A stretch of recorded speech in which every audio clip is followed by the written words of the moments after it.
Assalamualaikum warahmatullahi wabarakatuh. Halo Sobat Cuan, saya Ian. Hari ini hari Senin, tanggal 21 Februari tahun 2022. Saya akan melakukan prediksi pergerakan harga emas hari ini.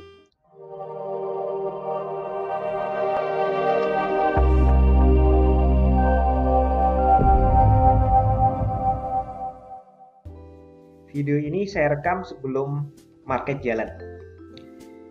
Kalau biasanya kan saya nunggu 4 jaman untuk lihat apa yang terjadi. Tapi hari ini saya tidak memiliki waktu untuk itu. Karena hari ini adalah hari ulang tahun dari kantor EWF Semarang. Happy birthday. Ya, semoga kantornya semakin jaya. Rezekinya banyak, lancar, berkah, manfaat. Amin.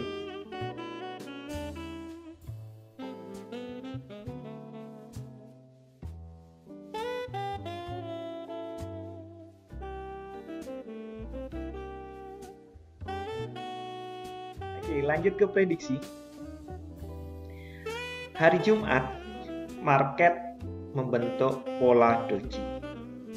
Selama ini yang saya pahami, jika ada doji on top, jadi ada pola uptrend, kemudian terjadi doji, saya nyebutnya doji on top, doji di atas, itu adalah pertanda pembalikan. Tetapi dari banyak literasi yang saya baca atau saya lihat di YouTube, ternyata bukan 100% pembalikan, tapi lebih tepat adalah jeda. Kecuali jika dojinya ini tidak di sini ya, di atas, entah itu doji atau twister top atau ya intinya di atas spinning top gitu, apalagi star, itu baru memprediksikan adanya pembalikan nantinya. Tapi kalau di sini artinya jeda. Bisa jadi akan berlanjut. Ya, stokastik RSI memang menghadap ke atas walaupun posisinya sudah jenuh beli, overbought. Tapi peluang naik masih ada. Dan kalau dilihat dari kebiasaan-kebiasaan sebelumnya, ketika melewati level ratusan gitu, jadi 1900 kan 1900 gitu ya. Nah, ini ada 2 hari sempat lewat di atasnya tapi kemudian ditarik balik. Hari Kamis dan hari Jumat.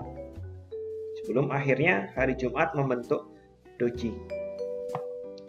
Apakah ada harapan untuk koreksi? Oke. Saya ngasih harapan dulu untuk para seller. Mohon maaf jika harapan saya harapan palsu, bukan saya yang memalsukan. Tapi coba lihat, kalaupun seandainya turun kemudian mengikuti pola retracement ini, maka koreksi pertama, dan ini juga sesuai dengan jejaknya ketika terjadi konsolidasi di di awal minggu, Senin, Selasa, Rabu,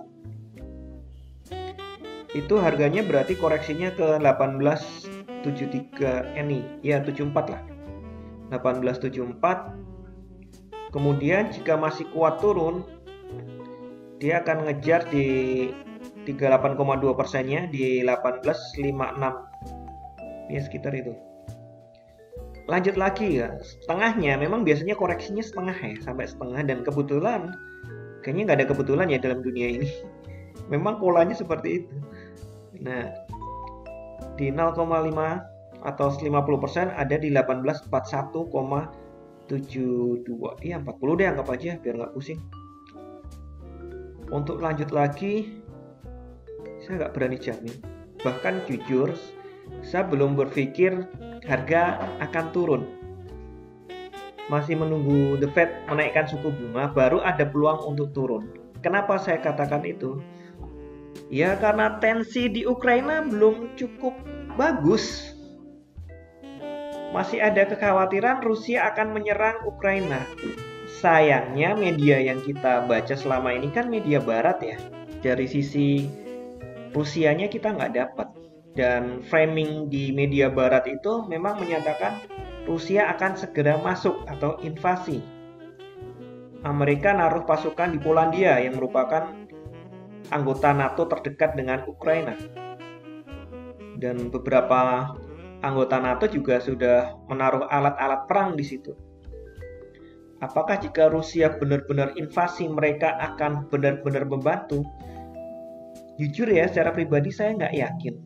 Karena Paman Sam itu kayaknya sih menurut saya nih, kayaknya cuma berani sama negara yang lebih kecil. Kalau sama Rusia, saya nggak yakin mereka akan berani konfrontasi langsung.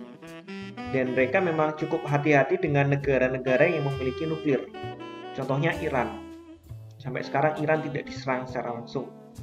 Beda dengan Irak yang dihabisi begitu saja. Irak dulu juga mau bikin nuklir, saya lupa tahun berapa, tapi kemudian instalasi nuklirnya dibom oleh Israel.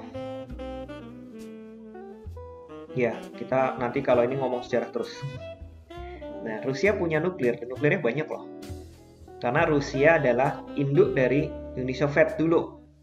Dan Rusia sekarang memang ya kayaknya sih ada keinginan untuk menyatukan lagi pecahan-pecahan dari Uni Soviet. Oke, jadi kalau naik lagi kemana? Ya kita harus melihat sejarah yang lebih jauh lagi. Harga hack berikutnya adalah di 1916,53. Ya anggap aja 1917 akan dikejar jika hari Senin ini market close di atas 19.00. Jika tidak, akan ada koreksi. Harapannya hanya tinggal Selasa. Jika Selasa ternyata harga bergerak di bawah 19.00, kemungkinan koreksi ke angka-angka yang saya sebut. Tapi jika ternyata naik, entah tiba-tiba ya hari Minggu itu, karena saya rekamannya hari Sabtu ya. Sabtu sampai Selasa ini Sabtu sampai Selasa ada pergerakan yang signifikan dari pasukan Rusia, signifikan nyerang maksudnya. Maka ya kalau 1916 pasti lewat lah. Kemungkinan dia akan ngejar ke sini. Di 20-30.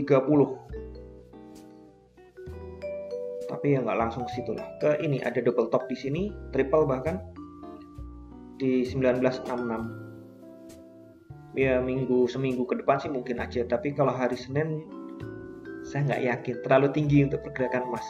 Karena emas kalau naik nggak tinggi-tinggi amat dalam satu hari, sebaliknya kalau turun bisa sangat dalam satu hari. Panic sell. Saran posisi pada kondisi saat ini, posisi baru sebaiknya dengan target kecil saja. Karena peluang berbalik sudah ada walaupun belum cukup kuat. Untuk yang seller nggak apa-apa, tapi siap-siap overnight lagi. Untuk yang buyer saya sarankan untuk tidak overnight. Di harga berapa? Ini deh, pokoknya perhatikan aja pergerakannya karena ada kemungkinan stuck, ada kemungkinan sideways. Ya seperti kemarin sebenarnya sideways juga sih hitungannya, cuma range-nya cukup lebar. Oke, sekian dulu informasi dari saya. Semoga bermanfaat. Semoga kita semua cuan hari ini lancar, berkah, manfaat. Amin. Wassalamualaikum warahmatullahi wabarakatuh.